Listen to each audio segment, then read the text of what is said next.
This is Dueling Pistols, where history draws first and legends never die. No fluff, no filters, just raw stories of grit, blood, and legacy. Triggered by Black Flag. Welcome back to the show. I am your host, Brian Call. I'm joined by my brother, Brent Call. How are you, Brent? Well, thank you. All right, let's get back into the story. Remember, we had that family, the White family, killed in the last episode, and well, at least the husband, the boy, the wife was kidnapped. Okay, before we get into the rest of that story, we were in the midst of kind of explaining the status of Carson at this time, where he's at in life. Remember, he's got like sort of a ranch going on. He went in on some land with a friend of his, a French dude who, you know, was like a trapper mountain man. Anyway, he's been working this ranch and it suits him. And there's a few individuals who talk about him. And I'm going to read their accounts. It says, William Tecumseh Sherman, then a young Army lieutenant, met Carson briefly in California and expressed a similar astonishment at the scout's appearance. Quote, I cannot express my surprise at beholding a small, stooped-shouldered man with freckled face, soft blue eyes, and nothing to indicate extraordinary courage or daring. He spoke but little and answered questions in monosyllables. But, Sherman went on, quote, Carson's integrity was simply perfect. The Indians knew it and would trust him any day before they would trust us, soldiers, or the president. His voice is as soft and gentle as a woman's, wrote George Brewerton in a perceptive article for Harper's Monthly, after having ridden with Carson on one of his transcontinental treks. The hero of 100 desperate encounters, whose life has been mostly spent amid wildernesses where the white man is almost unknown, is one of Dame Nature's gentlemen. I don't know what that means. Dame Nature's? Dame? D-A-M-E. They're both capitalized. Dame Nature's. For other people, especially women, Carson's humility came across as disconcerting awkwardness. He was uncouth, a lonely man, recalled Marion. Sloan, an Anglo girl who lived in Santa Fe. He was a great heart and very kind, yet he wore shyness before his face like a veil. Dame Nature is just kind of another way of saying Mother Nature. Oh, yeah. Dame, yeah. Okay. Yeah. Okay, makes sense. The majority of the public apparently saw something beyond the veil, however, for Carson's fame now spread far and wide. Rivers, lakes, passes, trails, and mountain peaks bore his name. The tiny outpost in Nevada, eventually to become the territorial and the state capital, would be called Carson City. You ever been to Carson City, Brent? I have been to Carson City. Dirty. It is dirty. The place is run down. Okay, it's been a decade since I've been there, but when I showed up, I was like, state capital? What? It says Kit Carson, an elegant steamship launched a year earlier and now threshed the Mississippi and Missouri waters. So they were naming everything after Carson, Kit Carson, Carson City. Carson was somewhat oblivious to the attention he stirred. Even if it occurred to him to cash in on his burgeoning fame, he lacked the talents to promote himself. Marketing is all the same. When something sounds good, you just start slapping it on there. What does this matter if it's there, people? We'll put Kit Carson on there? No, Brian. It's the same things like GMO. Gluten-free. Yeah. Grass-fed. They just sound good, folks. Well, marketing's always been the same. He had a persona, and it does say in here that he lacked the talents to promote himself, but that only made him more authentic, right? So what happens is his ineptitude made him more valuable. Well, a lot of books end up getting written about him, okay? And those books they don't ask his permission, of course. I mean, these people are here to make money, tell a story. Copyright what? So they start making all these books about him, and book after book after book. One of them is the publication of Kit Carson, The Prince of the Gold Hunters, the first pulp fiction paperback featuring Carson as its swashbuckling protagonist. Yeah, lynx eye and an imperturbable coolness. It says, he had massive arms and a mighty frame and prodigious strength, a chest built like a fortress. Other artists said, at Harvard said, he frees his party. He basically saves people from Indians. You know, he's just an unstoppable force. Okay. So of course they write all these legendary books, and they called these novels, they're 25-cent novels. You can buy them for 25 cents.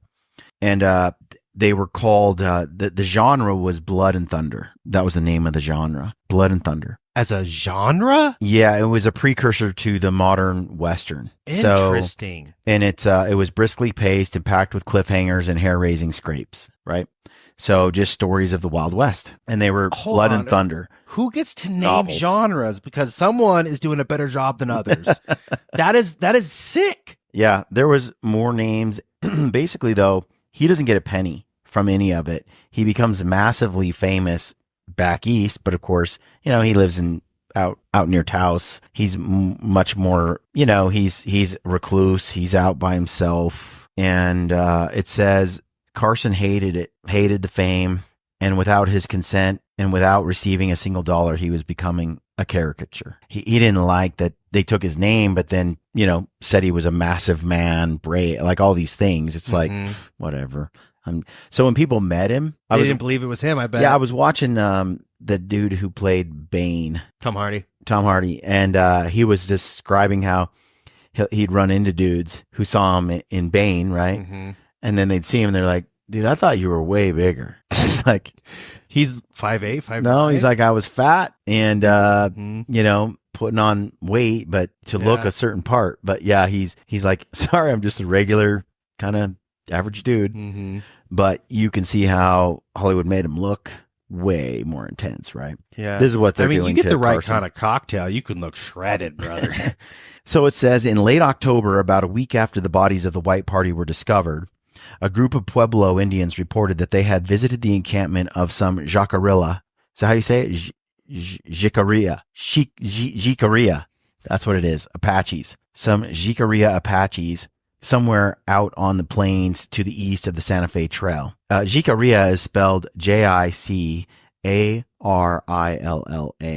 Mm-hmm. So if you're American, you say Jicarilla. Jacarilla. But if you're, you say it right, it's Jicarilla. Jicarilla. And I'm sure we're pronouncing correctly. Yeah, absolutely. One nailed it. So these are Apaches. Now, the Apaches had been getting, well, we'll just read it. It says, in the camp, they had seen a white female and her baby, obviously captives and in some distress. When this news reached Santa Fe, a company of 1st Dragoons was immediately dispatched from Taos under the command of Major William Greer. Their mission was to track down the Indians and bring Ann White and her daughter back alive. Greer's mounted soldiers galloped eastward through Taos Canyon to Carson's ranch on the Rayado. After conferring with the tracker and scout, Major Greer persuaded Carson to come along on the rescue. Carson was intimately acquainted with the Jicarilla tribe. Since setting up the ranch, he'd had several dealings with them. They were a small branch of the Apaches who ranged across northern New Mexico in tight warrior bands. Like all Apaches, they spoke a dialect of the Athapascan tongue and were ethnically and linguistically related to, though not friendly with, the Navajos. The Jicarillas had few allies. They were overpowered by larger, better named, and more cohesive warrior tribes of the plains, especially the Comanches, who made frequent incursions into their territory. The Jicarillas were a cornered people, living in the interstices in the shadow of stronger nations. Years later, a spokesman of the Jicarillas would remember this dark time when everyone in the tribe seemed plunged in fear. At the first sound, even a shout, they all made for the brush, he recalled, and whenever they went out on the plains, they were afraid to stay there. What I read on Wikipedia is they're one of those tribes that really got hit hard by diseases. They got hammered really hard, and they used to be kind of ambidextrous with both agricultural and warfaring. Yeah. But then when the disease hit, they really leaned in. Then they got nicknamed like the stationary people. Yep. And they became extremely good at hiding, like among the best. Don't you love Wikipedia? Yeah.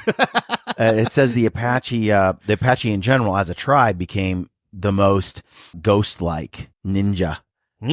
But because they couldn't do open warfare, they didn't have enough folks. And we talked about this before. The Comanche, on the other hand, they were like the ugly red-headed stepchild of the Indian nations before the horse. They were pathetic. They were picked on. They were kind of small and unhealthy and weak and kind of pudgy, kind of made fun of. Yeah. And it sounds like they got their butts kicked a lot. Well, then they got a hold of horses, and within like 2 decades or something, a very short time frame. They became masters, and they bred their own horses while other groups of Indians just kind of got horses and used them. Mm-hmm. They became master horsemen, the Comanche, and they became able to kill off of horseback as well. And they were so embittered over how they were treated when they were weak that they were like that weak person who becomes strong, and they became almost sadistic, it seems, definitely in how they tortured, being the most brutal, known for being the most brutal and torturous.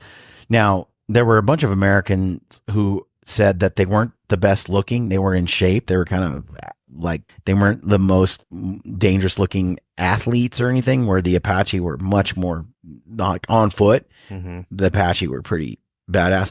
So the Apache ended up getting their butts kicked by the horsemen generally, and they got pushed out a lot by the Comanches, which pushed the Apache into refuges that were not as accessible or gettable by horse, right? And which means they're probably not as fertile, not as luscious, not as, you don't really want to be there. Right. I feel like that's how people ended up like in states like Nevada.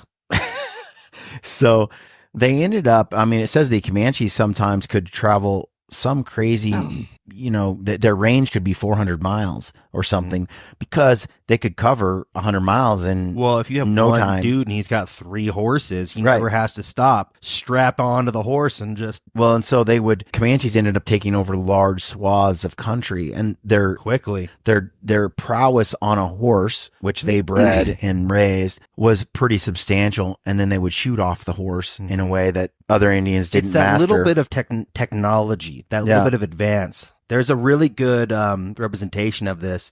Have you ever seen a show called The Wild Thornberrys, Brian? Mm-mm. It's a cartoon about a girl who can talk to animals. She ends up talking to a finch out on the Galapagos Island one day. Yeah. It's one of those finches that uses thorns. Oh. And it uses thorns to dig grubs out of trees. Oh. And she's like, well, why are you using that stupid thorn? Here's a needle.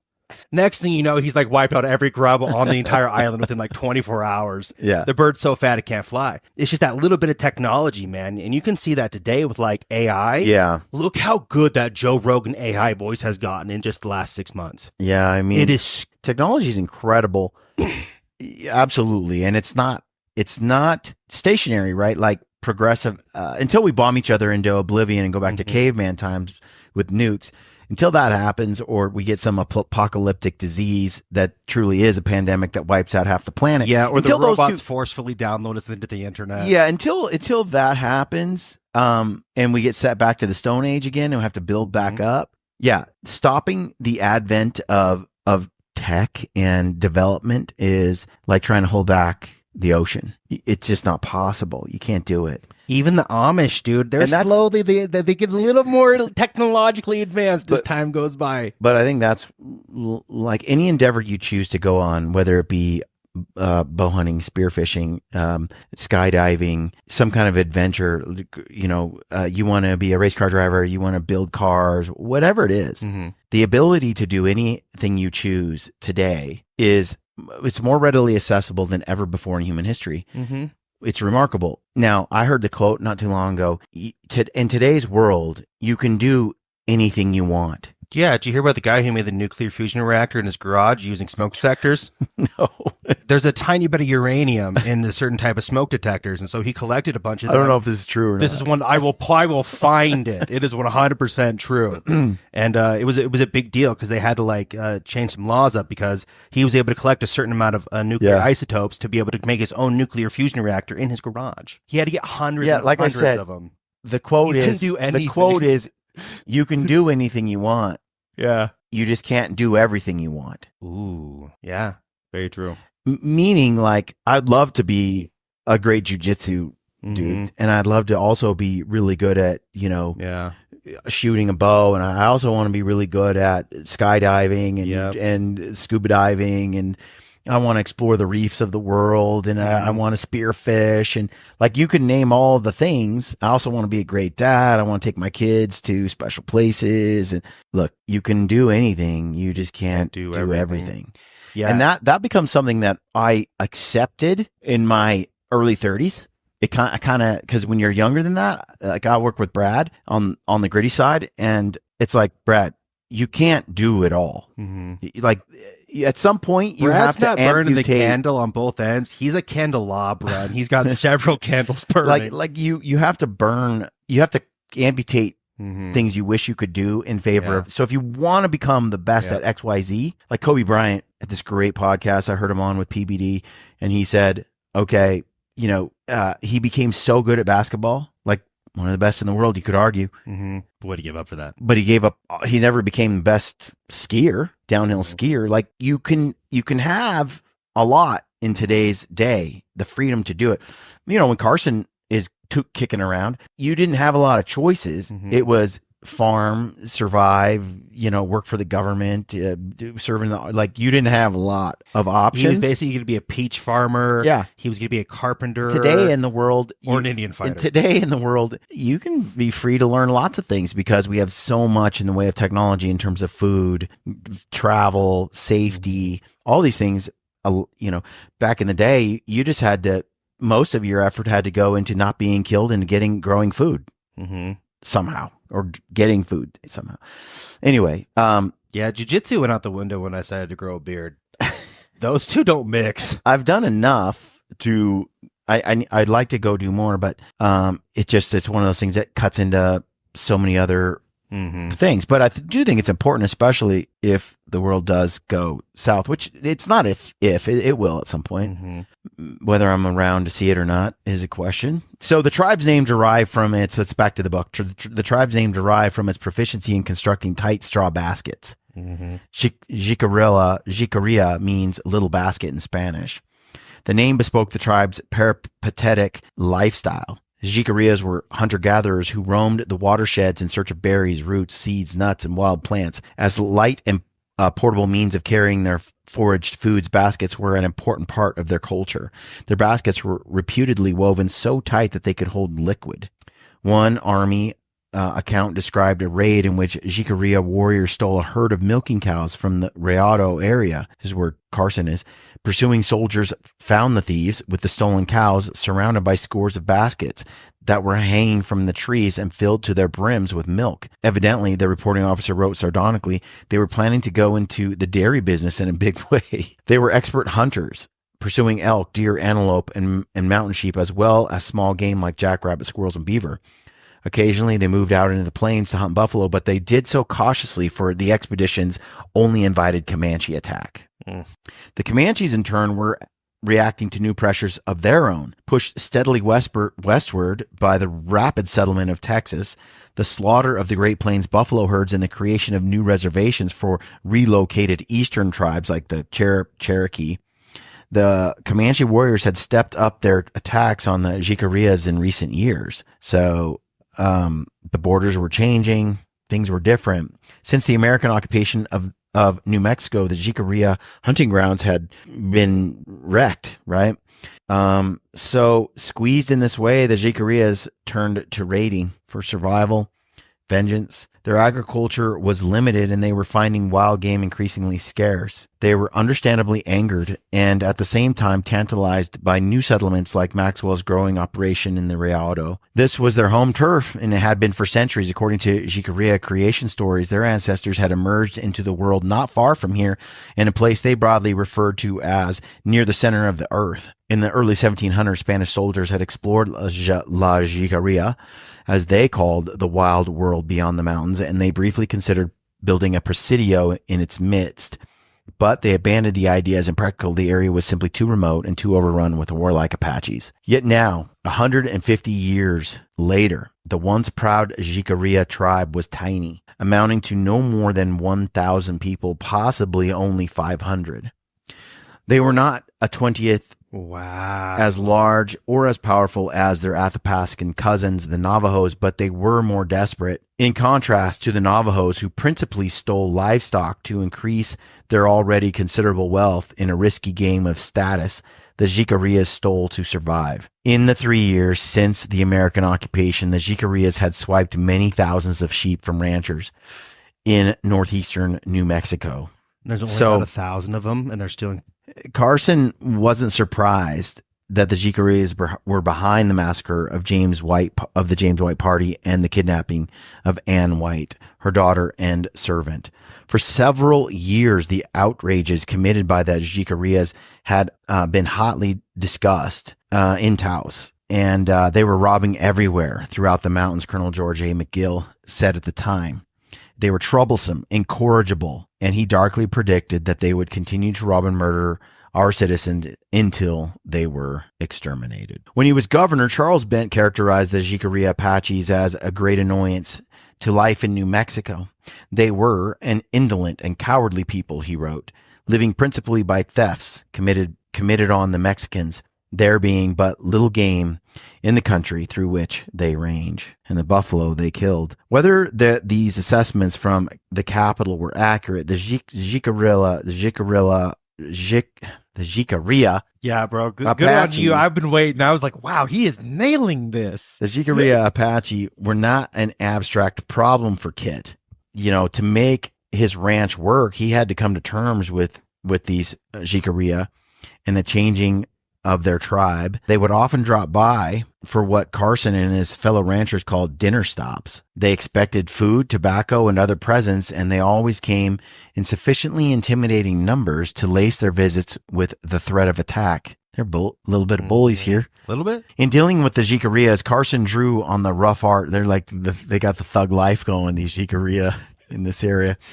No, I mean, look, I can totally empathize with their plight, right? I also understand that, conquest and survival was, and you could argue to a degree today that's still the case, but especially back then, before the advent of technology and so on, when resources were scarce and you might not make it, or your children, you did what you needed to do to survive, to create a future for yourself. You're not shipping in food from anywhere. The food is in the location. You got to go to the food. There's only so much of it. Everything. And so, a lot of these people, early settlers, as they moved west, they were moving west in search of a greater future for them and for their families. And the native people who were there got displaced, not just by what the Comanches did to the Apache was downright. Well, they did it to each other. Mm-hmm. It's not like but the Comanches were brutal. So it's not like it was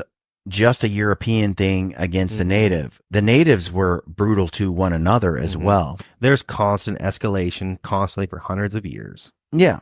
And so I empathize with the plight. I also empathize with both sides to an extent. And they're desperate. The Apache are desperate, being squeezed by both their neighboring Comanche as well as the new European involvement. Like you said, they encountered the Spanish. I'm sure they did die from tons of diseases, and their powerful tribe diminished. So, well, Brian, guess what the total population of the Jicarilla are today? No idea. It's posted on Wikipedia. So Wikipedia, y'all, 2,755.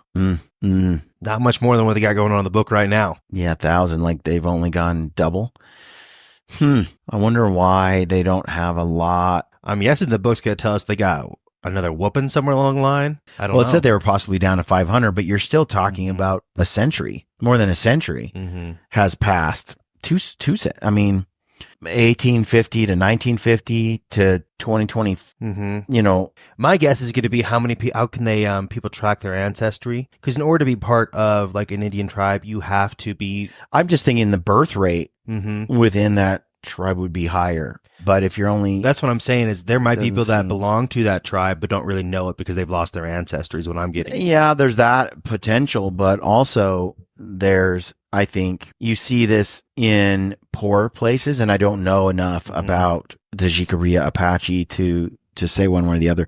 But in a lot of areas, especially where there has been traditionally subsistence programs, government handouts, and so on, you foster a community of weakness, lack of purpose. You don't have to fight to survive, and you also get free things. And alcohol is also basically it's just a dependency for Native Americans. They seem to struggle mightily with alcohol.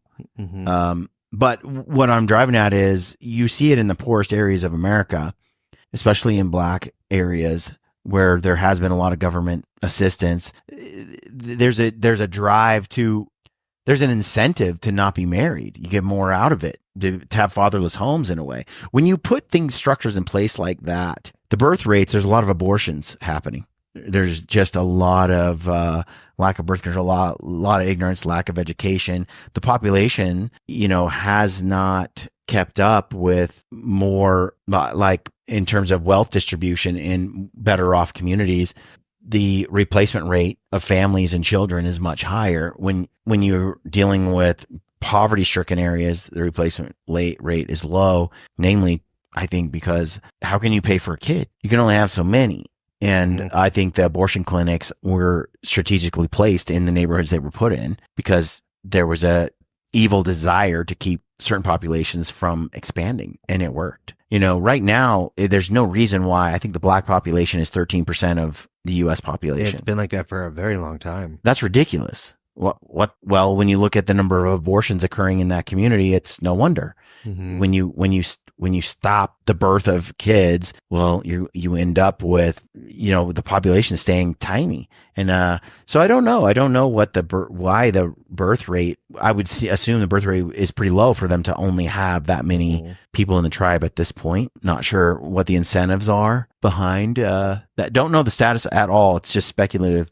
It might be culture. They just might not have a lot of children. They might be like, the Lakota didn't. Yeah. So I was saying there's lots of Indian tribes that it could be, lovemaking was almost seasonal. I believe it's much more likely that it's more sinister than that. It's much more related to probably, I've been to a number of Indian reservations. Mm-hmm. They're not thriving. They're not thriving populations of, there's pockets, but generally. Yeah, though pockets it ain't around good. A casino. Yeah, it ain't good. It ain't good. Going back to the book, it says that dealing with the Jicarea, Carson drew on the rough art of frontier diplomacy he had learned as a mountain man.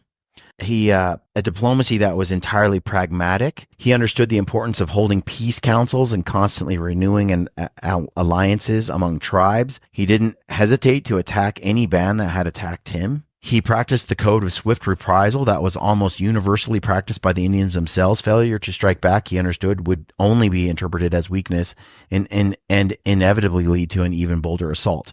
This is the thing about modern civilization that a lot of people don't understand.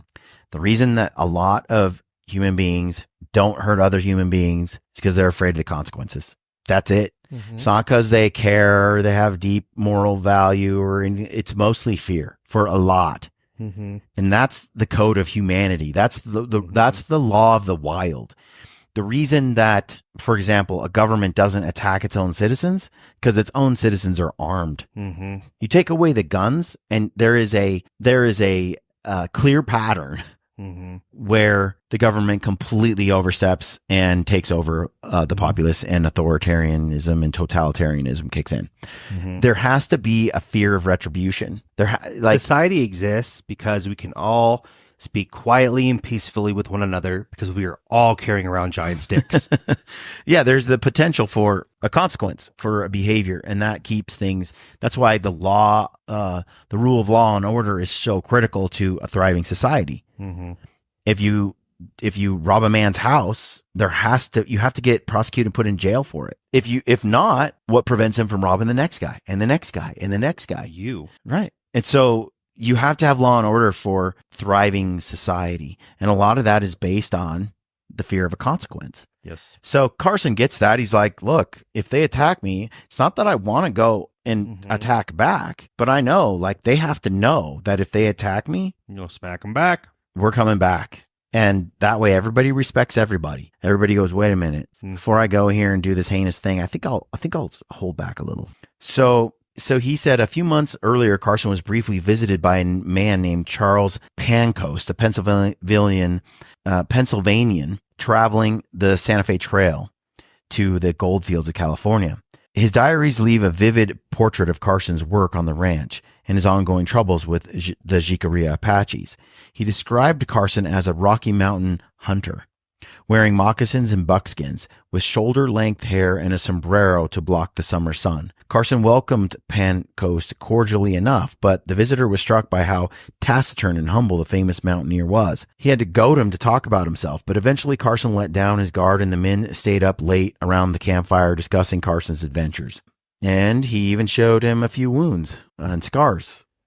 Carson was preoccupied with his ranch, which Panco said was not at all stylish. And thanks, bud. And he'd had in described the difficulties in stopping the Apaches from stealing his stuff, his animals. He had made a habit of treating all visiting Indians kindly and lavishing them with gifts, but at least on at least one occasion, he had been forced to ask U.S. soldiers to help him pursue raiders. Being thoroughly acquainted with the haunts of the Indians, Pancoast writes, he had punished them so severely that they had found it their best policy to make their peace with him.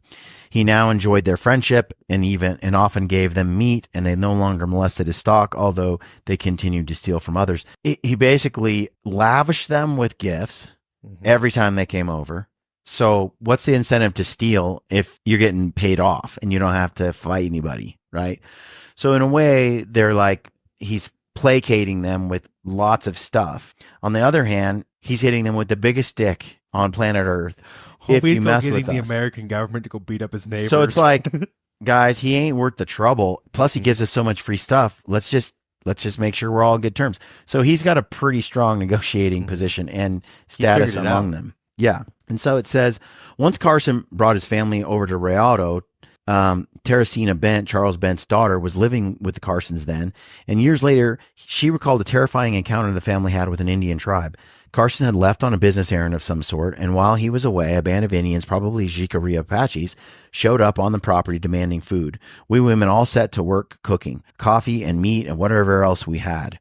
The chief of the war party saw me and wanted to buy me to make me his wife. He kept offering horses, 10, 15, 20 horses. We acted friendly with the Indians so as not to make the chief angry. I was so frightened, and while I carried platters of food from the kitchen, the tears were running down my cheeks. That made the chief laugh. He was bound to buy me. And when they all got through eating, he said that they would wait. If I was not delivered to him by the time the sun touched a hill there in the west, he would take me by force. Then he and the warriors went out a little way and camped right in sight of the house. We started to make bullets. We were all ready for a siege when, just as the sun touched the hill in the west, Mr. Carson and a company of soldiers came galloping up the valley. The Indians saw them and went away. Then I cried some more. I was so glad. I did not want to go with the dirty chief. I don't blame her. Major William Greer and Kit Carson took off from the Rialto Ranch with a company of dragoons and sped east some 40 miles to the scene of the White massacre. Although it had been several weeks since White and his escorts were slain, Greer and Carson discovered the setting much as the Jicarilla assailants had left it. In his dictated biography, he noted that they found trunks that were broken open, harnesses that were cut, everything destroyed that the Indians could not carry with them. Carson studied the scene closely and gazed out over the endless plains, looking for anything that might tell them which way the Jicarilla had gone. Tracking was his greatest talent. Plenty of mountain men equaled or surpassed him in other skills, but no one was better than Carson at reading sign. There was a narrative on the ground, and if one had the knack for seeing it, you could see it. By looking for faint patterns imprinted on the land, by studying the individual blades of grass, by analyzing the dung of the horses he was following, an expert tracker could tease out a story from the most fragmentary of the facts. He might look for sheeny compactions in the soil, or tiny cinders blown from a far-off campfire, or curious gaps in the spiderweb strung between trees. He might notice the broken-off limbs of cholla cactus and see a sticky liquid oozing from the wound. By saying its amount and the quality of its tackiness, he might judge how long ago someone or something had passed through. Pretty amazing, actually. But when you live out there for that long and you spend your time tediously picking things apart, you do see that stuff. In a much more scaled down version, I've tracked many wounded animals on the faintest of sign, and a mile from, and you're going on like imprints or a broken branch, or you remember in Prince of Wales Island, you were with me when we shot a bear and we tracked it like 2 miles, and we were going off of just a bent piece of grass and a little bush there. And we were painstakingly, and then you go a couple miles and then boom, there's a pile of blood. And you're like, oh yeah, we have been, in fact, on the trail. But you had no idea for so long. But you're just like, I think this is the bear. Because there's all kinds of other bears crisscrossing that path too, where there's too much sign. Other areas in the desert where you've shot something, there's no blood. I mean, you're just looking for just a little kick up of the dirt, you know? So I think it's fascinating. And I've been with people who, like my cousin Ben, I'd say Ryan Lampers, they have an ability to sort of look and see sign that's, I think, sort of not learned necessarily. They just have much more of a mind for it and an instinct for it. Because I'm sure there were other mountain men practiced like Carson, but yet he had some kind of innate ability to do this. It says that he said it was the most difficult trail that I had ever followed. Not only were the tracks several weeks old, but they had been further obscured by a light snowstorm. Carson discovered the Jicarias had obscured their trail by splitting into different parties after breaking down their camps each morning. These smaller parties he found would vector off across the prairie in multiple directions, only to reconvene at some appointed place that evening. Piecing together these Byzantine lines was slow and painstaking work, and several times they came close to losing the trail and abandoning the chase. But one day they came upon the residue of a Jicaria camp, and Carson took heart. Lying in the prairie grass was an article of woman's clothing. Several days later, they passed the next former Jicaria encampment, and again Carson found a woman's garment. He began to think that Ann White had deliberately left a trail of her belongings, like so many crumbs for her rescuers to follow. Seeing these articles encouraged Carson, as he recalled in a characteristic understatement, it was the cause of renewed energy. Major Greer and Carson followed the trail eastward for 12 days, pushing almost to the border of Texas. They passed into the first suggestions of the Stake Plains, a prickly expanse of mesquite and cholla cactus and yucca. Then he spotted fires smoking on the horizon. It was the encampment of several hundred Jicaria Apaches under the leadership of a well-known chief named White Wolf, set along the banks of the Canadian River near Tucumcari Butte. As they approached the camp, Greer and his men were spread out over great distances, and miscommunication occurred. Carson gave the signal to attack, and he started off in a canter toward the encampment. But Greer countermanded Carson's signal and instead ordered his men to wait and confer. Greer thought it was best to approach the Jicarias in a conciliatory posture and request a parley with White Wolf. Carson, realizing that he was the only one charging the Jicaria camp, had to stop abruptly and wheel his horse around. You know, this is the thing that I was out on a hunt this last year, and I was with a dude who has hunted this area for 25 years and has gone on so many stalks you can't even count, right? He's stalked certain routes and certain hills before. He knows the area. And I've been in camp with other guys around a guy like that, and he's like, this is my experience, this is what I would do, and he just knows. He's done it so many times, he's made every mistake there is to make. So he's like, man, this is what I do. And he'll be with some hunter, and he'll be talking to that guy, and that guy will say, I got this, I'm gonna go this way instead. And I'm often like blown away by, like, I am all about independence. But when you're around someone who really does have an expert knowledge on how to handle situations, he's the guru, the guy, I think you ought to like listen, you know? Carson knows. He's done this. He's probably the foremost expert on how to handle this situation, and yet they don't listen to him. He abruptly disagreed with Greer's decision to delay. If Ann White was alive and hidden somewhere in the encampment, the Jicarias would not turn her over without a fight. Greer's best chance of success, Carson felt, was to surprise the Jicarias in a lightning assault that gave them no time to react. But now precious minutes were dripping away. The Jicarias eventually spotted Greer and his men and began to pack their belongings in haste. The element of surprise had been entirely lost. Several more minutes went by, and still the dragoons waited. One of the Jicarias picked up his rifle and shot Greer in the chest from a distance of several hundred yards. It was an extraordinary bit of marksmanship, but the Jicaria rifleman was too far away to do much damage. The ball tore through Greer's clothes and knocked the wind out of him, but caused only a slight bruise. Wow. Ouch, dude. Could you imagine? Can you imagine a 200-yard shot at that time with the weapons they used? Yeah, that would suck. Now, What if you got hit in the head? Oh, it's gonna leave a liquid bump. Yeah. Will kill you. Goose egg. Recovering from the shock, Greer finally gave the order to charge. Dude, the incompetence of people. Yet Carson argued the order was too late for the desired effect. By the time the dragoons reached the camp, the Jicarilla had dispersed, spreading out in all directions. There was only one Indian in the camp, Carson recalled. He swimming into the river hard by. He swimming into the river hard by was shot. Some of the dragoons took off in pursuit of the fleeing Jicarillas, killing one and taking several prisoners. But then Carson spotted something. About 200 yards from the campsite, a figure was sprawled on the hard-baked plain. The men rode over to inspect and found to their dismay that it was the corpse of an American woman. Ann White had been shot through the heart with a single arrow. She was perfectly warm, Carson said, and had not been killed more than 5 minutes. By the looks of things, she must have known that her rescuers were at hand. She had been running away from the Jicarillas, Carson wrote. It was apparent that she was endeavoring to make her escape when she received the fatal shot. Bummer. Dang it.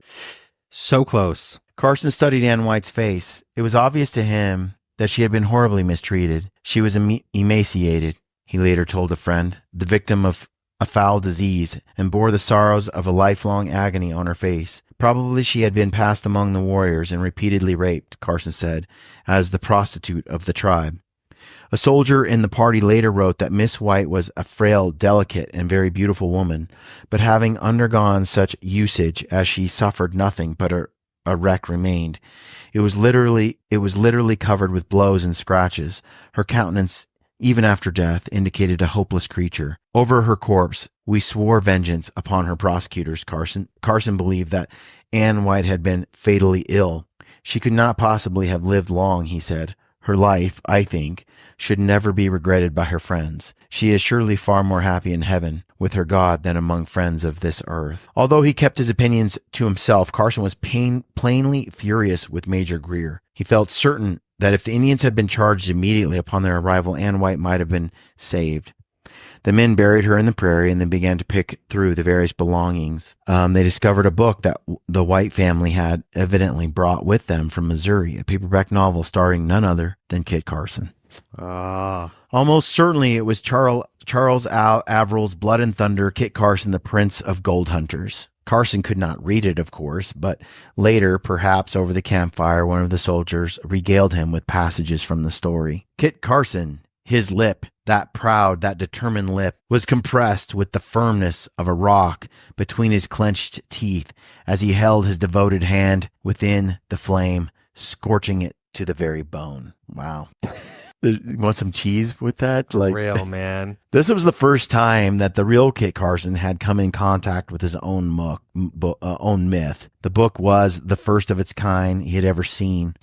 He imagined her reading it in her captivity, and White. Yeah, and she had probably had that false hope, knowing that I lived nearby. Carson said, I've often thought that as Miss White read the book, she prayed for my appearance and that she would be saved. Neither her daughter nor her servant were ever found. The White murder would haunt Kit Carson. I have much regretted the failure to save the life of so esteemed a lady, he wrote a decade later, and it would trouble him for a long time. He also insisted that everything in Charles Averil's book was a lie, and he said that to the public too. And later, when a friend offered him a copy of his own, Carson threatened to burn the damn thing. Not a fan. Yeah. So, of course, the papers, everybody was so angry, and they called for a terrible and immediate retribution against the Jicarilla Apache, that they were done with treaties. They must be forced into complete and utter submission. Frontier life sucks, man.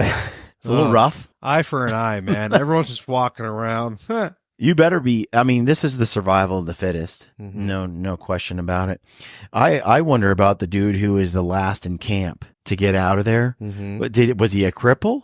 Like, he's swimming hard across the hungover. Something like that. That'd be my guess. Yeah. Just- Pants down, didn't have his moccasins on. He was taking a squat, like he got caught with his pants down. It's just a bummer, right? Like, where's Geronimo? Where is he? Get him. You're sitting there telling your buddies, we gotta go. Anyway. Yeah, you don't want to be the one guy caught. I mean, he just took the brunt for everything. Yeah. Well, there's a famous story for you. Ann White. Back to what her husband did. It's just like, dude, why did you leave the party early and go out on your own? And talk about foolish. I mean, and then when they were arguing with him just to give him stuff and he refused. Mm-hmm. And so then they just killed him and took it. It's like, could he have de-escalated? Could he have, did he piss him off to the point where they're like, all right, let's kill this bastard? Could they have been de-escalated? Yes. Probably. Could he have de-escalated them? Probably not. He doesn't seem like a guy who's got that kind of character. Gosh dang, man. What a dumb. I mean, you're saving a week. They wanted to get to a hotel, get in a hot bath. Like, what? So we're going to risk a dash across, wild, some savage lands. Have a natural, very strong survival instinct. Right. Preservation. Others they followed their lemmings. They're walking off cliffs. They're here because society has built guardrails for them and no other reason. Well, you'd think they wouldn't be able to reproduce and we'd have few of those types of people. Nah, but bro, even a blind squirrel finds an acorn every once in a while. You got enough squirrels. So anyway, there's the story of Ann White. Thanks for tuning in and watching or listening to the show, and we'll see you on the next episode. All right, folks, I hope you're enjoying the Dueling Pistols podcast. If you like it, do us a favor and share it with a friend. Help us get this thing to grow a little bit bigger. Tell your dad, your mom, your brother, your sister, your buddy, your uncle. Go to your contacts, grandpa. hit select all, send. Just sell it. Just share it with a friend of yours, somebody, and help us spread the word about the show. Thanks for supporting us. We'll catch you on the next episode.